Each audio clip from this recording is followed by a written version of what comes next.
तर आपण question number 20 या ठिकाणी सॉल्व करणार आहे. तर क्वेश्चन नंबर 20 दिलेला आहे. The radii of two column of U tube are R1 and R2 respectively when the tube is filled with water.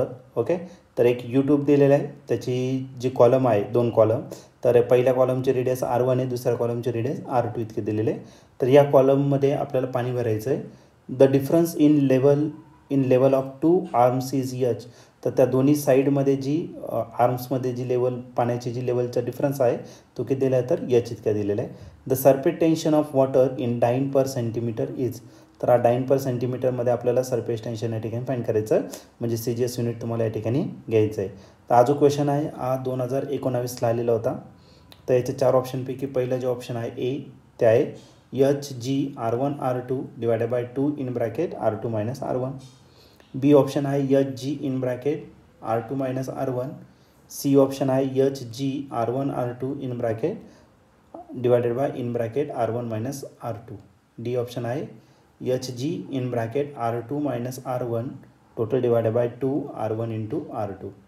तर या 4 ऑप्शनपैकी करेक्ट आन्सर कोणता राहणार आहे तर ते आपण सॉल्व करून बघूया. तर या क्वेश्चनमध्ये आपल्याला एक यूट्यूब दिलेलं आहे, त्याचे 2 साईड्स आहेत, 2 कॉलम आहे. एक पहिल्या साईडची जी रेडियस आहे ती R1 आहे, दुसऱ्याची किती तर R2 इतकं दिलेलं आहे. ओके, यू शेप ट्यूब दिलेला आहे आपल्याला, हा यू शेप ट्यूब असेल आणि याची वेगवेगळी रेडियस आहे. तर पहिल्या साईडची जी रेडियस आहे ती किती तर R1 इतकी आहे आणि दुसऱ्या साईडची जी रेडियस आहे ती किती तर R2 इतकी त्याची रेडियस दिलेली आहे. ओके, त्यानंतर तुम्हाला काय दिलेलं आहे तर त्याच्यामध्ये आपल्याला वॉटर फिल करायचं आहे आणि जो डिफरन्स आहे हाईटमधला, आता वॉटर फिल केल्यानंतर एका साईडमध्ये ज्याची रेडियस कमी असेल त्याच्या तिथं हाईट कशी राहणार, थोडीशी जास्त राहणार आहे, कुठेतरी जास्त राहणार आहे. आता त्याच्यात दिलेलं नाही कोण मोठं आहे, R1 मोठं आहे का R2 मोठं आहे, तर एका साईडला कसं असणार तर जास्त असेल. ठीक आहे, मग इथली जी हाईट आहे तर ती या सेम लेवलपासून घेणार आहे आणि या सेम लेवलपासून जी हाईट आहे ती किती असणार तर H एवढी दिलेली आहे तुम्हाला. H ही काय असेल तर तुमची हाईट असेल. ओके, मग आज H जर घेतला तर H इज इक्वल टू काय असेल, पहिल्याची रेडियस समजा कमी घेतली आपण तर पहिल्याची हाईट जास्त असेल, मग H1 मायनस काय करायचं आपल्याला H2 या ठिकाणी फाईंड करायचं आहे. ओके, तर तुम्हाला पुढे काय दिलेलं आहे, सरफेस टेन्शन आपल्याला फाईंड करायचं, पण तो कशामध्ये डाइन पर सेंटीमीटर, म्हणजे सर्व काय घेणार आपण CGS घेणार.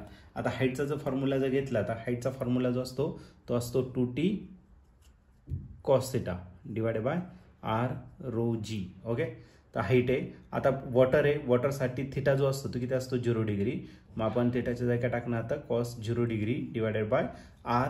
डेन्सिटी जी असते वॉटरची ती किती असते 1 gram per cc centimetre cube आणि इंटू काय राहिला तुमचा G. मग जो हाईट जर सॉल्व केला तर तो भेटेल आपल्याला 2T cos 0 is 1 divided by काय असेल तर R इंटू G. हा झाला तुमचा हाईटचा फॉर्म्युला. मग आपल्याला हाईट H आपण तसंच कन्सिडर करणार, ही हाईट H1 जो असेल तो काय असेल तर 2T, आरच्या जागी काय करणार R1 आणि हा काय राहिला तुमचा G मायनस H2च्या जागी काय करायचं same 2T divided by R2 into G. बघा फॉर्म्युला आपण या ठिकाणी राईट केलेला आहे, तोच या ठिकाणी आपण काय केला यूज केला. तर फॉर्म्युला कसा आला तर मी तुम्हाला ते एक्सप्लेन करून दिलेले. ठीक आहे, आता याच्यातून काय कॉमन येईल तर याच्यातून बऱ्याचशा टर्म कॉमन येणार आहे, जसं की 2T कॉमन येणार. ओके, आणखीन काय कॉमन येणार तर G पण कॉमन येणार, 2T अपॉन G. हा काय करू आपण कॉमन घेऊन टाकू आणि अनकॉमन जो राहणार आहे तो राहिला 1 अपॉन R1 मायनस 1 अपॉन काय तर R2. हा काय झाला तो तुमचा अनकॉमन टर्म. याला तुम्ही क्रॉस मल्टिप्लाय करू शकतात. मग H इज इक्वल टू काय राहिला 2T डिवायडेड बाय G आणि क्रॉस मल्टिप्लाय जर केलं तर R2 minus R1 divided by काय असेल R1 इंटू R2. ओके, आता आपल्याला टीच फाईंड करायचं, G इकडे काय डिवायडेड, इकडे काय करा मल्टिप्लाय, म्हणजे हा राहिला HG आणि त्याला डिवाइड करायचं 2 ने.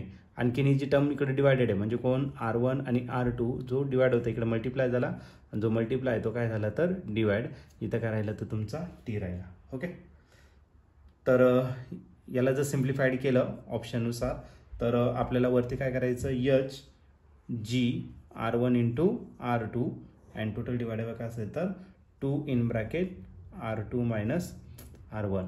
तर या ठिकाणी जर तुम्ही ऑप्शन जर बघितलं तर ऑप्शन नंबर ए जो आहे या ठिकाणी करेक्टली मॅच होतोय. तर ए ऑप्शन म्हणजेच काय आपलं HG R1 R2 divided by 2 in bracket R2 minus R1. तर ऑप्शन ए आपलं या क्वेश्चनचं करेक्ट आन्सर असेल.